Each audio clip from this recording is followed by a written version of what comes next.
नमस्कार साथियों। देखिए आज आप और हम लोग 15 नंबर का जो चैप्टर है 12th में बायोडाइवर्सिटी एंड कंजर्वेशन पर चर्चा करेंगे। इस चर्चा में शामिल होने के लिए साई बायोलॉजी क्लासेस की ओर से आपका बहुत बहुत स्वागत है। यदि मेरे साथियों आपको मेरी वीडियो पसंद आती है तो निश्चित तौर पर सब्सक्राइब करें, लाइक करें एवं शेयर करें। इसके लिए आपका बहुत बहुत धन्यवाद। जो आप मेरी वीडियो को पसंद कर रहे हैं और समय समय पर मुख्य रूप से मुझे आप मोटिवेट करते रहते हैं, उसके लिए मैं तहे दिल से आपके शुक्रगुजार हूं। तो चलिए आइए बात करते हैं यहाँ पर हम लोग बायोडाइवर्सिटी एंड कंजर्वेशन यानी जैव विविधता एवं संरक्षण। मतलब जैव विविधता क्या होती है और उसका संरक्षण किस प्रकार से किया जाता है। आज आप और हम लोग ये देखते हैं कि इस पृथ्वी पर, इस एनवायरमेंट में या इस संसार में विभिन्न प्रकार की जीव जातियां निवास करती हैं। विभिन्न प्रकार की जीव जातियां मुख्य रूप से निवास करती हैं। तो इतनी अधिक संख्या में जो जीव जातियां निवास करती हैं उसी को मुख्य रूप से क्या कहा जाता है, जैव विविधता के नाम से या बायोडाइवर्सिटी के नाम से जाना जाता है। लाखों की संख्या में मुख्य रूप से जीव जातियों की खोज हो चुकी है और लाखों की संख्या में जीव जातियों की खोज शेष रह गई है। ये विषय ध्यान रखना। तो प्रत्येक जीव, चाहे पादप हो, चाहे जंतु हो, चाहे भिन्न स्पीशीज वाले हो, चाहे एक ही स्पीशीज वाले हो, उनमें जो आपस में अंतर पाया जाता है, दो भिन्न जातियों में तो अंतर नेचुरली देखे ही जाता है। आप लोग क्या, उनमें तो अंतर पाया ही जाता है, तो उसको जैव विविधता कहा जाता है। लेकिन एक ही जाति के जीवों के बीच का जो जेनेटिक मेकअप होता है, जो आनुवांशिक संगठन होता है, उसमें भी मुख्य रूप से जो अंतर पाया जाता है उसको भी इसी के अंतर्गत मुख्य रूप से स्टडी की जाती है। तो इस सीधे सीधे मैं एक शब्द में कह दूं, इस पृथ्वी पर जो विभिन्न प्रकार की जीव जातियां पाई जाती हैं, उसमें जो विभिन्नता पाई जाती है उसी को मुख्य रूप से क्या कहा जाता है, बायोडाइवर्सिटी के नाम से जाना जाता है। पहली बात, मतलब बायो मतलब जैव और डाइवर्सिटी मतलब विविधता, यानी कि इस पृथ्वी पर जो जीव जातियां पाई गई उनमें जो विविधता पाई जाती है उसी को जैव विविधता बायोडाइवर्सिटी के नाम से जाना जाता है। अब ये जो बायोडाइवर्सिटी, जो विभिन्न जातियां पाई जाती हैं जो विलुप्त होती चली जा रही, इनका संरक्षण करना बहुत आवश्यक है, इनका कंजर्व करना बहुत आवश्यक है, इनको प्रिजर्व करना मुख्य रूप से बहुत आवश्यक है। तो इस चैप्टर में आप और हम लोग इनको प्रिजर्व करना भी बताया जाएगा, किस प्रकार से इनको संरक्षित किया जाता है। तो इसको हिंदी में भी लिख दूं, जैव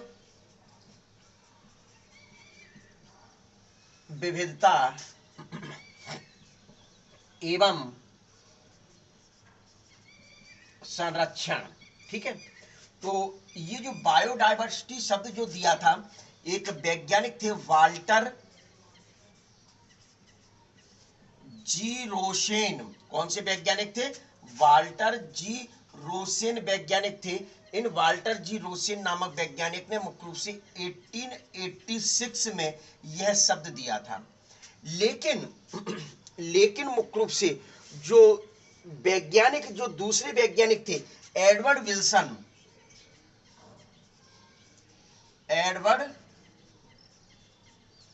विल्सन एडवर्ड विल्सन ने मुख्य रूप से इस टर्म को पॉपुलराइज किया। क्या किया? पॉपुलराइज किया। मुख्य रूप से ये पॉपुलराइज से मतलब तात्पर्य है कि बहुत ज्यादा प्रचलित कर दिया, बहुत ज्यादा मुख्य रूप से क्या किया, प्रचलित किया एडवर्ड विल्सन नामक वैज्ञानिक ने। तो ये दो वैज्ञानिकों के नाम आपको ध्यान में रखना है। पहली बात तो मुख्य रूप से ही हुई।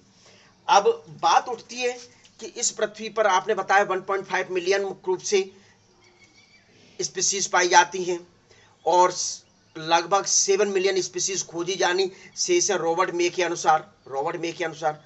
तो ये सारी चीजें मुख्य रूप से आप और हम लोग इसमें पढ़ेंगे। सबसे पहले लेकिन इसका इंट्रोडक्शन पढ़ लिया जाए। क्या? बायोडाइवर्सिटी का इंट्रोडक्शन पढ़ लिया जाए। यानी इंट्रोडक्शन से तात्पर्य है कि आप और हम लोग इस चैप्टर में क्या क्या पढ़ेंगे, आप और हम लोग इस चैप्टर में किस किस चीज की स्टडी करेंगे, तो उस चीज को मुख्य रूप से अच्छे ढंग से पढ़ लिया जाए। ठीक है। तो पहले इसका स्क्रीनशॉट ले लीजिए अच्छे ढंग से। चलिए, तो बायोडायवर्सिटी, देखिए तो इंट्रोडक्शन,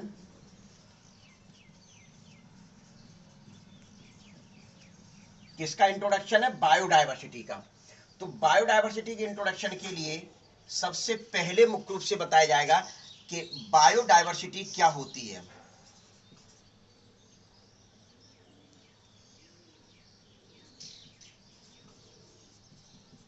बायोडायवर्सिटी। दूसरे नंबर पे पढ़ेंगे loss of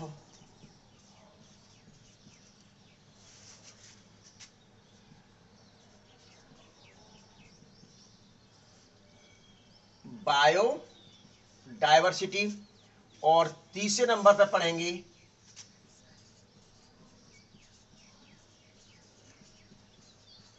conservation of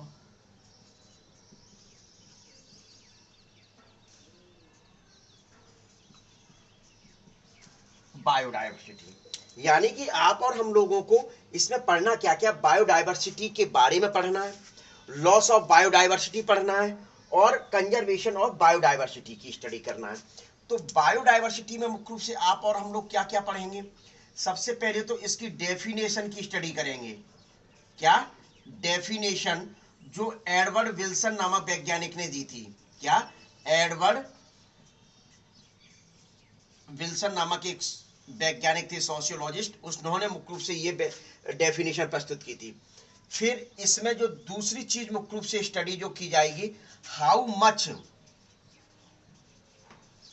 much का तात्पर्य है कि टोटल कितनी स्पीसीज,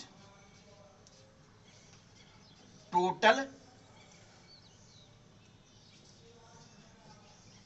कितनी स्पीसीज पाई जाती हैं। विषय ध्यान रखना है, एक्सक्लूडिंग बैक्टीरिया, एक्सक्लूडिंग बैक्टीरिया को मुख्य रूप से, सॉरी बैक्टीरिया कहते हैं या प्रोकैरियोटिक सेल्स, उसको इसके अंतर्गत मुख्य रूप से नहीं ले रहे हैं।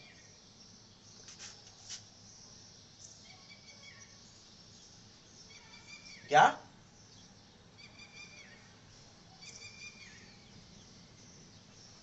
चलिए ये हो गया आपका पहली चीज।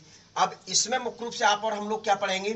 एक तो वर्ल्ड की जनसंख्या पढ़ेंगे, मतलब वर्ल्ड में कितने पाए जाते हैं, और चूंकि आप और हम लोग इंडिया में रह रहे हैं तो इंडिया के बारे में मुख्य रूप से जानकारी प्राप्त करेंगे। तीसरी चीज मुख्य रूप से जो स्टडी की जाएगी, तीसरी चीज मुख्य रूप से आप और हम लोग जो इसमें पढ़ेंगे वह पढ़ेंगे पैटर्न ऑफ डिस्ट्रीब्यूशन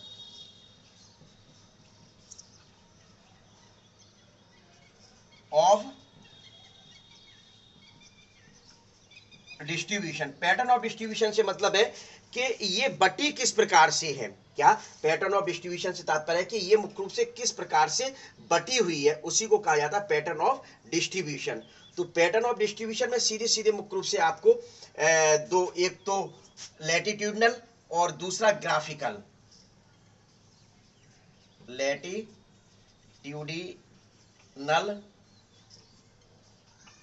और ग्राफ, ये, और चौथा मुख्य रूप से पढ़ेंगे इसके अंतर्गत यहां थोड़ा सा इंपोर्टेंस,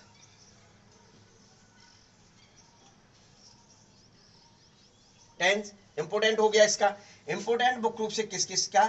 डेविड टिलमैन के द्वारा जो बताया गया, डेविड टिलमैन के द्वारा, और पॉल एहरिलिच, ये इंपोर्टेंट पढ़ेंगे। तो इस प्रकार से बायोडायवर्सिटी में सबसे पहले पढ़ेंगे आप डेफिनेशन, दूसरा पढ़ेंगे हाउ मच, तीसरा पढ़ेंगे ये, और चौथा पढ़ेंगे ये। तो सीधे सीधे मुख्य रूप से ये चीज बताई जाती है। पैटर्न और डिस्ट्रीब्यूशन से तात्पर्य क्या है? पैटर्न ऑफ, देखिए डेफिनेशन एडवर्ड विल्सन की पढ़ेंगे। हाउ मच मतलब इस पृथ्वी पर कितनी स्पीसीज अभी तक खोजी जा चुकी, जैसा कि आपको बताया जा चुका 1.5 लाख, मोर देन 1.5 लाख, लाख नहीं sorry 1.5 million, more than 1.5 million मुख्य रूप से खोजी जा चुकी है। यानी कि 15 लाख से ऊपर, 15 लाख से स्पीसीज ऊपर मुख्य रूप से खोजी जा चुकी है, जिसमें पादप की स्पीसीज कम है और एनिमल की स्पीसीज मुख्य रूप से अधिक है। वैज्ञानिक रॉबर्ट में तो ये कहते हैं कि अभी 7 मिलियन, इनका एस्टिमेटेड है, इनका अंदाजा है 7 मिलियन स्पीसीज खोजी जानी अभी शेष है, यानी 70 लाख स्पीसीज इस पृथ्वी पर और ऐसी पाई जाती है जिनकी खोज अभी तक नहीं की जा चुकी है, अभी तक खोज नहीं इनकी हुई है। तो अभी आगामी आने वाले समय में इनको मुख्य रूप से खोजा जाना है, ऐसा मुख्य रूप से बताया जाता है। तो हाउ मच इसमें ये पढ़ेंगे आप, ठीक है। लेकिन विषय ध्यान रखना, प्रोकैरियोट्स को हटाकर, प्रोकैरियोट्स को क्यों हटाया जा रहा है, क्यों बैक्टीरिया में इतनी सारी मुख्य रूप से विविधता पाई जा रही है इस पृथ्वी पर कि उनको मुख्य रूप से काउंटिंग करना असंभव है, उनका काउंटिंग करना मुख्य रूप से असंभव है, इस वजह से इसको हटा देंगे। फिर इसमें क्या क्या पढ़ेंगे, वर्ल्ड की मैप पढ़ेंगे, वर्ल्ड में मुख्य रूप से कितनी संख्या पाई जाती है और इंडिया में मुख्य रूप से कितनी संख्या पाई जाती है, ये चीज पढ़ेंगे। फिर आपका आता है पैटर्न ऑफ मतलब ये हो गया आपका पैटर्न ऑफ डिस्ट्रीब्यूशन। तो इसमें जो कंडीशन पाई जाती है, ये किस जगह अत्यधिक पाई जाती, किस जगह मुख्य रूप से कम होती, इस स्थिति को सबसे पहले देख लें। जैसे ये आपका जो है ये अर्थ है, ये क्या है, अर्थ है। अर्थ का ये भाग जो है, अर्थ का ये भाग जो है ये इक्वेटर है, यानी बिल्कुल सेंटर, इक्वेटर वाले पार्ट पे सबसे ज्यादा मुख्य रूप से जीव जंतु पाए जाते हैं। ये विषय ध्यान रखना, क्यों पाए जाते हैं, क्योंकि यहाँ सनलाइट अधिक है। क्यों, क्योंकि यहाँ मुख्य रूप से सनलाइट अधिक है। जब सनलाइट अधिक है तो निश्चित तौर पर पेड़ पौधे भोजन अधिक बनाएंगे, और जब पेड़ पौधे भोजन बनाएंगे तो मुख्य रूप से वहां पेड़ पौधों को खाने वाले जंतु अधिक पाए जाएंगे। इस वजह से इक्वेटर पर मुख्य रूप से अत्यधिक मात्रा में मुख्य रूप से जीव जातियों की संख्या पाई जाती है। विशेष तौर पर ये ध्यान रखेंगे। ये आपका नॉर्थ पोल है, ये पता ही है आपको, नॉर्थ पोल क्या, और ये कौन सा पोल है, साउथ पोल है। ये कौन सा पोल है भाई, दिखाई नहीं दे रहा, तो इसको मैं थोड़ा सा इधर बना दूं, चलिए फिर उधर मिटाल दूंगा भले। देखिए ये पृथ्वी है, ये क्या है, पृथ्वी है। पृथ्वी का ये नॉर्थ पोल,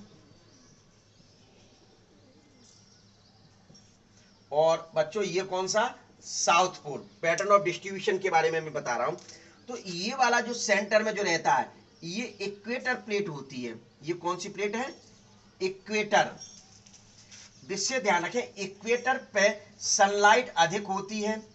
जब सनलाइट अधिक है तो निश्चित तौर पर मुख्य रूप से इस जगह मोर स्पीसीज पाई जाती हैं, यानी अत्यधिक स्पीसीज सबसे ज्यादा पाई जाती है। वो कहां पाई जाती है, इक्वेटर पे पाई जाती हैं।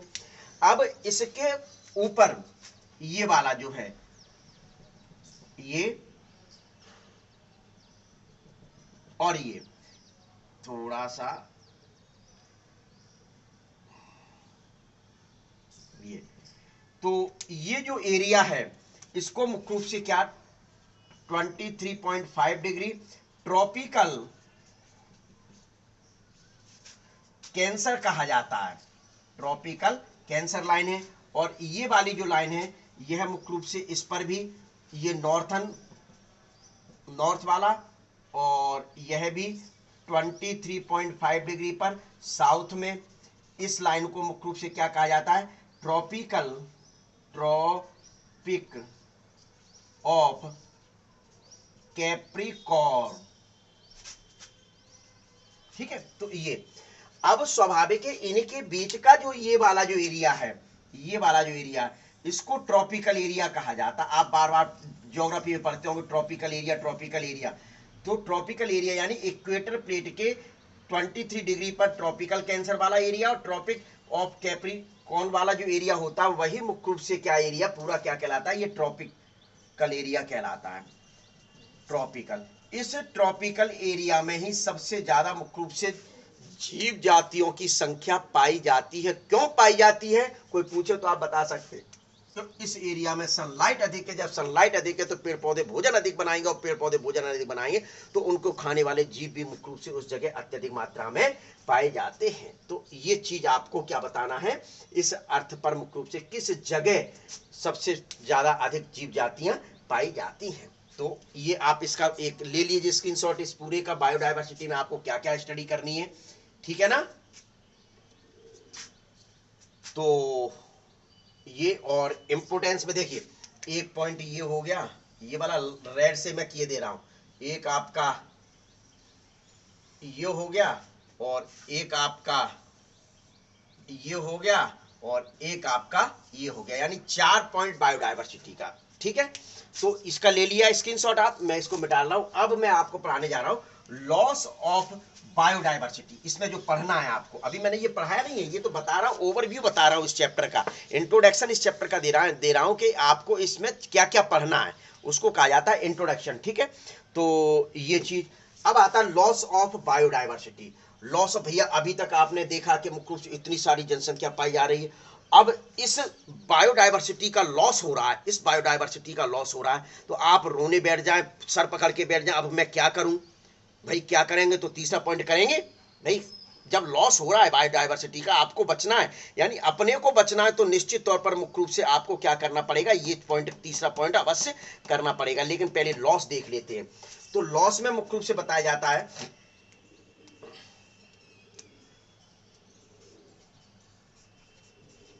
How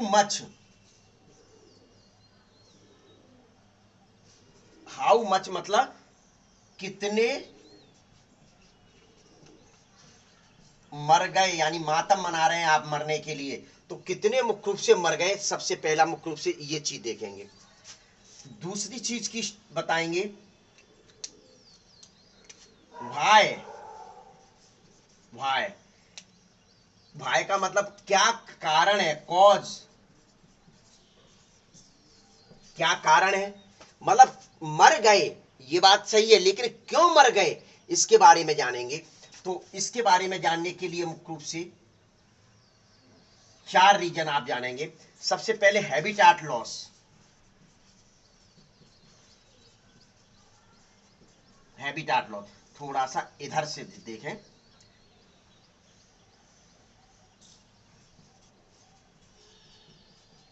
habitat loss. दूसरे नंबर पर मुख्य रूप से बताया जाता ओवर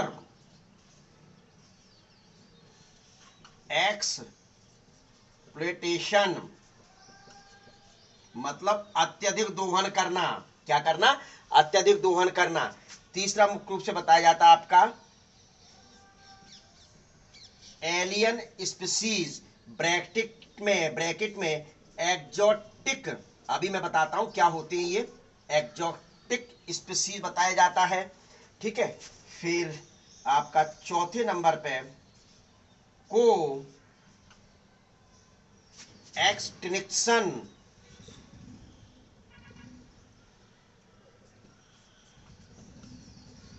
को एक्सटिंक्शन। तो सुनिए भाई, ये 4 रीजन हैं, ये 4 रीजन हैं, हैबिटाट, ओवर, हैबिटाट लॉस, यानी कि इस पृथ्वी पर बहुत अधिक जैव विविधता पाई जाती है, बहुत अधिक जीवों की संख्या पाई जाती है, लेकिन उनका लॉस हो रहा है। लॉस क्यों हो रहा है, क्योंकि मनुष्य की जनसंख्या लगातार बढ़ती जा रही है। सरकार विभिन्न प्रकार की सुख सुविधाएं प्रोवाइड करा रही है, जैसे हेलीपैड बना रही है, फैक्ट्रियां डेवलप कर रही है, रेलवे लाइन बना रही है, बस स्टैंड बना रही है, तो उनके लिए जमीन कहां से आएगी, उनके लिए जमीन कहां से आएगी। लोग अपने घरों में फर्नीचर लगा रहे हैं, तो पेड़ पौधों को काट कर ला रहे हैं, यानी पेड़ पौधों का लॉस कर रहे हैं। जब पेड़ पौधों का लॉस करेंगे तो मुख्य रूप से जंगल में मुख्य रूप से जो जीव जातियां वो कहां जाएंगी, उनका जो मुख्य आवास है वो तो जंगल है, फॉरेस्ट है।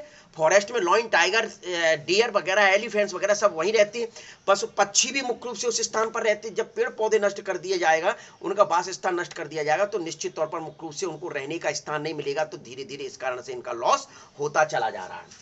ओवर एक्सप्लॉयटेशन, ओवर यानी कि आप अपनी शान दिखाने के लिए मुख्य रूप से आप इनका अत्यधिक दोहन कर रहे हैं, आप अपनी शान दिखाने के लिए मुख्य रूप से आप इनका अत्यधिक दोहन कर रहे हैं, तो करिए आप, मैं ये नहीं कह रहा हूं, आप उनका मुख्य रूप से दोहन करिए, लेकिन दोहन एक सीमित मात्रा में करें। तो इस चीज को पढ़ेंगे आप इसमें। फिर एलियन स्पीसीज यानी एक्जोटिक स्पीसीज, एलियन स्पीसीज मतलब एक्जोटिक स्पीसीज। एलियन स्पीसीज से मतलब ये नहीं कि ऊपर से आई हैं जातियां तो उनको एलियन स्पीसीज का, यानी कि बाहर से कहीं पहले से स्पीसीज पाई जा रही, अब आपने मुख्य रूप से बाहर से कोई स्पीसीज लाकर इसमें डाल दी, तो क्या होगा, बाहर वाली जो स्पीसीज है वो इस स्पीसीज को जो पूर्व से पाई जाती थी उनको मुख्य रूप से पनपने नहीं देती, जिस कारण से मुख्य रूप से ये समाप्त हो रही। तो इसके लिए आप एक शब्द उपयोग कर लें, इन्वेशन, ये आप इसमें पढ़ेंगे। ठीक है, फिर को एक्सटिंक्शन, को एक्सटिंक्शन का मतलब क्या हुआ, दो स्पीसीज, क्या को एक्सटिंक्शन में क्या होता है, जब दो स्पीसीज एक दूसरे पर निर्भर, मैं इस चीज को लिखे देता हूं, यहां लिखे देता हूं, जब दो स्पीसीज एक दूसरे पर निर्भर करती हैं तो उनमें से एक नष्ट हो जाए तो दूसरी अपने आप समाप्त हो जाती है। ये मुख्य रूप से कहा जाता है को एक्सटिंक्शन। यानी कि पीछे आपने देखा होगा फिग फ्लावर, पीछे चैप्टर में पढ़ा क्या, फिग फ्लावर और बाष्प की, देखा था कि नहीं देखा था, आपस में सहयोगी रूप में रहते हैं, क्या म्यूचुअल कंडीशन में रहते हैं कि नहीं रहते हैं। तो स्वाभाविक है, मतलब फिग फ्लावर की ओवरी के अंदर मुख्य रूप से बाष्प अपने अंडे देता, अंडे से लार्वा निकलते हो, लार्वा ये ओवरी के मतलब फ्लावर बनेगा ओवरी से फ्रूट्स बनेगा, और तो सीड को खाकर मुख्य रूप से रहता है। यानी कि फिग फ्लावर में मुख्य रूप से पॉलिनेशन किसके द्वारा हो रहा है, वाष्प के द्वारा हो रहा है।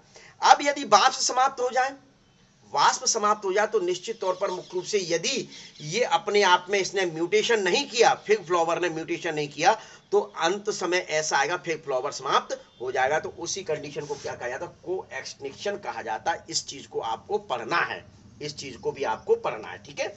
फिर आता है आपका कंजर्वेशन। तो देखिए फिर आपका क्या आता है, कंजर्वेशन ऑफ बायोडायवर्सिटी, मतलब इनको सुरक्षित करना है। तो सुरक्षित, सबसे पहले तो सुरक्षित क्यों किया जाए, वाई। देखिए यहां कहा गया कि बहुत अधिक मात्रा में पाए जाते हैं, यहां मुख्य रूप से कितने मर गए और कारण दर्शा दिए गए। तो स्वाभाविक है, अब क्यों सुरक्षित किया जाए, क्यों, क्योंकि यह हमारे देश की, हमारे राष्ट्र की, हमारे विश्व की ये धरोहर है। प्रत्येक जीव ये बायोटिक कंपोनेंट से तो इंटरेक्ट होता ही है इकोसिस्टम में, लेकिन प्रत्येक जीव भी मुख्य रूप से एक दूसरे से इंटरेक्ट होता है। तो स्वाभाविक है एक दूसरे को बनाए रखना बहुत आवश्यक। पेड़ पौधे समाप्त हो जाएंगे तो मुख्य रूप से उनके जो आगे खाने वाले जीव है अपने आप समाप्त हो जाएंगे, होंगे कि नहीं। प्राइमरी कार्निवोरस खत्म हो जाएंगे तो सेकेंडरी खत्म होंगे, सेकेंडरी खत्म होंगे तो टर्सरी खत्म हो। तो स्वाभाविक है कि मुख्य रूप से एक दूसरे से जुड़े हुए हैं, इस वजह से मुख्य रूप से इनको कंजर्व करना आवश्यक होता है। इनका कंजर्वेशन जो करेंगे वह मुख्य रूप से आप किस स्तर पर करेंगे, दो स्तर पर करेंगे। किस स्तर पर करेंगे, दो स्तर पर करेंगे, एनयू स्तर और बीयू स्तर। यहां एनयू का मतलब होता है नैरोली यूरिलिटेरियन, लिख दीजिए यहां लिख दीजिए नैरोली यूरिलिटेरियन, और ये ब्रॉडली यूटिलिटेरियन, ब्रॉडली यूटिलिटेरियन, बीयू का मतलब होता है। ये इस स्तर पर मुख्य रूप से आप इनको कंजर्व करेंगे, ठीक है। पहली बात तो ये पढ़ेंगे। दूसरी बात पढ़ेंगे कैसे करेंगे, तो कैसे करने के लिए, कंजर्व तो करना ही है, लेकिन कैसे करने के लिए दो मेथड अपनाई जाती हैं। कौन कौन सी मेथड अपनाई जाती हैं उनको देख लें जरा। इन सीटू और दूसरी जो अपनाई जाएगी वह कौन सी है, एक्स सीटू। इन सीटू और एक्स सीटू। इन सीटू का मतलब है जो स्पीसीज जहां पाई जा रही है उसको चारों ओर घेर कर बाउंड्री बनाकर वहीं उसको सुरक्षित कर दो, उसको कहा जाता है इन सीटू। विशेष तौर पर ध्यान रखें कि एक स्पीसीज यहां घूम रही है, आप देख रहे हैं कि मुख्य रूप से इसका लॉस हो रहा है तो इसको बचाना है, तो उसको चारों ओर बाउंड्री बनाकर, फेंसिंग बनाकर, जैसे आप वहां उसी स्थान पर जो स्पीसीज जहां पाई जाती है उसी स्थान पर उसको कंजर्व कर दिया जाए, प्रिजर्व कर दिया जाए, तो उस कंडीशन को कहा जाता है इन सीटू। क्या कहा जाता है बच्चों, इन सीटू के नाम से जाना जाता है। जैसे कि आपके उत्तराखंड में, उत्तराखंड में जो गढ़वाल की पहाड़ियां हैं वहां मुख्य रूप से जिम कार्बेट नेशनल पार्क बनाया गया, वहां टाइगर पाए जाते थे। तो ये नहीं कि टाइगर को पहले मतलब आपके क्या बोलते हैं, पहले पार्क बना दिया गया, नेशनल पार्क बाउंड्री बना दी गई, फिर उसको भैया पहले से वहां टाइगर पाए जाते थे, गढ़वाल पहाड़ियां, उसको चारों ओर से बाउंड्री बना के कवर कर दिया, उसी को नाम दे दिया जिम कॉर्बेट नेशनल पार्क। ये मुख्य रूप से टाइगर को वहां कंजर्व किया जा रहा है। XC2 का मतलब क्या होता है? XC2 का मतलब क्या होता है कि सीधे सीधे मुख्य रूप से कि पहले जू बना लें, चिड़ियाघर बना लें या बॉटनिकल गार्डन बना दें, और जो जातियां समाप्ति की ओर हैं, जो जातियां विलुप्ति के कगार पर खड़ी हैं, वहां से मुख्य रूप से उनको लाकर उसमें मुख्य रूप से संरक्षित कर दें, उसको कहा जाता है XC2। यानी उस स्थान पर रह रही है, वहां नहीं उसको सुरक्षित किया जा रहा है, कंजर्व नहीं किया जा रहा है। कंजर्व कहां किया जा रहा है? उस स्थान से लाकर इस स्थान पर मुख्य रूप से कंजर्व किया जाता है, तो उसको कहा जाता है XC2। यानी XC2 को दो स्तर पर कंजर्व किया जा रहा है, एक तो जू स्तर पर और एक बॉटनिकल गार्डन।